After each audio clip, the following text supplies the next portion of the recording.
आज मध्य प्रदेश का बजट पेश होना है। राज्य के वित्त मंत्री जगदीश देवड़ा विधानसभा में प्रदेश का पहला पूरी तरह से डिजिटल बजट पेश करेंगे। इस बार बजट का आकार करीब 4,70,000 करोड़ रुपए तक पहुंचने की उम्मीद है, जो पिछले साल के बजट से लगभग 12% अधिक होगा, जिसमें किसान और युवाओं के अलावा महिलाओं के लिए विशेष प्रावधान किए जाने की संभावना है।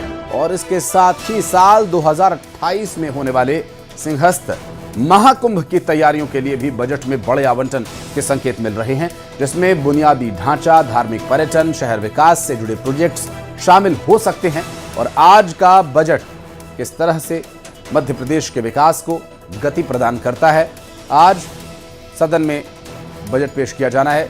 रोजगार, किसान, युवाओं पर सरकार का फोकस रहेगा, विशेष रूप से महिलाओं पर उनके सशक्तिकरण के लिए सरकार बड़ी घोषणाएं कर सकती है इस बजट में, और हर वर्ग को साधने का प्रयास रहेगा, दावा यही किया जा रहा है। बहरहाल इस बार के बजट की यदि बात करें तो ये बजट पिछली बार से 12% अधिक होगा और बजट में कई बड़ी सौगातें मिलने की भी संभावना है। लाडली बहनों को भी सरकार बड़ा तोहफा दे सकती है। वासु हमारे सहयोगी इस वक्त हमारे साथ जुड़ गए। वासु, हर राज्य का या देश का जब भी बजट आता है तो ज्यादा फोकस उन क्षेत्रों पर किया जाता है जहां पर कुछ कमी महसूस होती है। महिलाओं के सशक्तिकरण, युवाओं के रोजगार, मध्य प्रदेश के इंफ्रास्ट्रक्चर को बेहतर करने के इरादे से आज जो बजट पेश होने वाला है, किस तरह की और उम्मीदें इस बजट से हैं? क्या कुछ औपचारिकताएं रहेंगी आज? बिल्कुल, देखिए आशीष, आपने एक बहुत अच्छी बात कही कि मध्य प्रदेश का इंफ्रास्ट्रक्चर को लेकर इस बजट में जो है वो खास प्रावधान रहेंगे। मध्य प्रदेश की बुनियाद को मजबूत करने वाला ये पूरा बजट रहेगा और इसमें आने वाले 3 साल का एक रोड मैप जो है उसका रिफ्लेक्शन दिखाई देगा। आप देखिए 2026 का जो साल है वो बहुत महत्वपूर्ण साल है और अगर मैं आपको बताऊं कि इस साल कोई भी चुनाव जो है वो नहीं होना है। अगले साल नगरीय निकाय के चुनाव होंगे और उसके बाद जो है वो सरकार का फोकस सिंहस्थ और विधानसभा चुनावों के मद्देनजर जो कुछ काम होने हैं, जो बीजेपी ने अपने संकल्प पत्र में जो घोषणाएं की थी, उनका एक पूरा का पूरा एक ड्राफ्ट जो है वो कहीं ना कहीं इस बजट में रिफ्लेक्ट होता हुआ नजर आएगा। एक महत्वपूर्ण बात यह भी है कि इस बार का बजट जो है वो ये बताया जा रहा है कि मध्य प्रदेश में अब तक का सबसे बड़ा बजट जो है वो होने वाला है, जिसमें कई सारी जनहितैषी योजनाओं को लेकर प्रावधान होंगे। मुख्य रूप से जब हम मध्य प्रदेश के परिप्रेक्ष्य में बात करते हैं तो लाडली बहना योजना जो है वो हमारे जहन में आती है। संबल जैसी जो तमाम योजना है वो मध्य प्रदेश में काम कर रही हैं, चल रही हैं। लाडली लक्ष्मी योजना जो है वो एक फ्लैगशिप योजना जो है वो रही है। इसके अलावा मध्य प्रदेश सरकार ने 2.5 लाख सरकारी क्षेत्र में रोजगार की जो बात है वो कही है, तो उसको लेकर भी बजट में प्रावधान जो है वो किए जाएंगे। यानी कि रोजगार पर फोकस होगा, महिलाओं पर फोकस होगा, इंफ्रास्ट्रक्चर पर फोकस होगा और सिंहस्थ के लिए भी, सिंहस्थ को लेकर जो निर्माण कार्य होने हैं उसको लेकर भी एक बड़ी मोटी राशि की जो व्यवस्था है वो इस बजट के जरिए की जाएगी। लेकिन दूसरी तरफ मध्य प्रदेश सरकार के सामने एक बहुत बड़ी चुनौती भी है। कांग्रेस भी लगातार यह आरोप लगा रही है कि जितना बजट है उतना ही कर्ज जो है वो मध्य प्रदेश के सामने एक चुनौती बनकर खड़ा हुआ है और इसको सरकार कैसे टैकल करती है ये जरूर देखने वाली बात होगी, क्योंकि वित्तीय प्रबंधन जो है अब और ज्यादा बेहतर होना पड़ेगा। आर्थिक स्थिति मध्य प्रदेश की कैसी किस तरीके से और बेहतर हो, इसको लेकर भी बजट में जो प्रावधान है वो कहीं ना कहीं किए जा सकते हैं। और कांग्रेस का ये कहना है कि श्वेत पत्र कर्ज की स्थिति को लेकर अब सरकार को जो है वो जारी करना चाहिए और इन तमाम बातों को लेकर आज सियासत भी जमकर होगी। और जब बजट आएगा तो उसके बाद कांग्रेस ने कहा है कि हम लोग एनालिसिस करने का काम करेंगे और जनता के सामने मध्य प्रदेश के आर्थिक हालात की जो सच्चाई है उसकी एक तस्वीर विपक्ष के जरिए जो है वो पेश की जाएगी। तो अब से कुछ देर बाद जगदीश देवड़ा भी मीडिया से मुखातिब होंगे और वो बजट को लेकर तमाम बातें जो हैं वो रखते हुए नजर आएंगे। जी, जाहिर है उम्मीद रहेगी। और वासु, फिर हम आपके पास लौटेंगे। बहरहाल बहुत बहुत शुक्रिया आपका इस पूरे मामले पर जानकारी देने के लिए। और इस बार का बजट 12% अधिक होगा तो जाहिर है कि कुछ योजनाओं की राशि भी बढ़ाई जा सकती है और हो सकता है कि वो लाडली बहनों के लिए एक बड़ी सौगात भी हो। बहरहाल चूंकि बहुत सारे काम होने, सिंहस्थ भी आगे, तो केंद्रीय बजट के बाद अब जारी जो बजट होगा वो मध्य प्रदेश का, और क्योंकि राज्यों में भी अलग अलग जगह बजट पेश हो रहे हैं और आज मध्य प्रदेश सरकार अपना बजट पेश करेगी। वित्त मंत्री जगदीश देवड़ा प्रदेश का बजट पेश करेंगे और इस बजट से नौकरी पेशा लोगों को बड़ी उम्मीद है। कहना है कि प्रदेश का बजट इस बार मध्यम वर्ग को विशेष रूप से ध्यान में रखकर आना चाहिए। मिडिल क्लास की बुनियादी जरूरतों पर सरकार को फोकस करना होगा। लोगों ने कहा कि अच्छी शिक्षा को लेकर बजट में प्रावधान हो, साथ ही खाने पीने के सामान में महंगाई कम हो ताकि लोगों की थाली का स्वाद न बिगड़े, और स्वास्थ्य सेवाओं को और बेहतर करने के लिए योजनाएं हों। और क्या कुछ लोगों की उम्मीदें बंधी हुई हैं इस बजट से, आइए देखते हैं। इसमें हम लोग तो एक आम नागरिक के हिसाब से देखते हैं, और आम नागरिक जो है उसको अच्छी शिक्षा चाहिए, उसको खाना चाहिए, उसको कपड़ा चाहिए, उसको इलाज चाहिए और उसको रहना चाहिए। तो ये बेसिक मुद्दे हैं एक आम आदमी के, मिडिल क्लास के। तो उसको कहीं ना कहीं करों में वहाँ राहत मिले, उसको मकान की ईएमआई कम हो, उसको कुछ अगर लोन लिया हुआ उसकी ईएमआई में उसको टैक्सों में राहत मिले। दूसरा, अभी स्कूल फीस, कॉलेज फीस, इनमें भी हर साल लगभग 10-15% की वृद्धि होती रहती है, उनमें राहत मिले।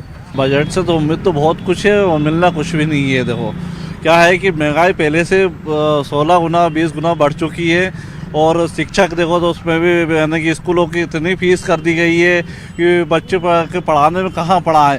जो और देखा जाए हॉस्पिटल और मेडिसिन इतनी महंगी है कि उसमें मेडिकल मिल ही नहीं पा रहा है, यानी कि मेडिसिन भी नहीं मिल पा रही है ढूंढ और प्राइवेट हॉस्पिटल और गवर्नमेंट हॉस्पिटल होने के बाद भी प्राइवेट में जा रहे हैं कि सर्विस नहीं मिल पा रही है। गरीब वर्ग के लोग जो घर में कुटी वगैरह अपने लोगों को मकान मिलना चाहिए। मैं यही चाहता हूँ। गरीब बुजुर्ग बेचारे लोग हैं, अपने के मकान सही से बना नहीं पा रहे, महंगाई इतनी कर दी है। मैं यही चाहता हूँ माननीय अपने जगदीश देवड़ा जी से कि गरीबों के लिए कुछ करें और महंगाई में कमी पेशी करें थोड़ा सा। मैं यही अनुरोध है मेरा।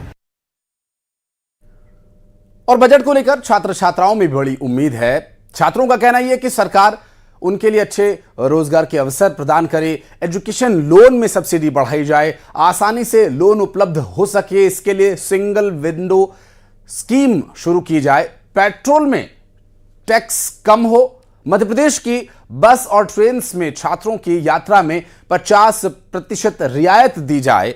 इस बजट से ग्वालियर के छात्र छात्राओं की और क्या कुछ उम्मीदें लगी हुई हैं, आइए जानते हैं। ग्वालियर के जीवाजी विश्वविद्यालय में बहुत सारे स्टूडेंट हैं। स्टूडेंट भी एक ऐसा वर्ग होता है जिससे सरकार के बजट से बड़ी उम्मीदें होती है कि सरकार उनके लिए ऐसी सौगातें दे जो उनके लिए लाभदायक हो। आप ये बताइए कि क्या चाहते हो आप सरकार के बजट से?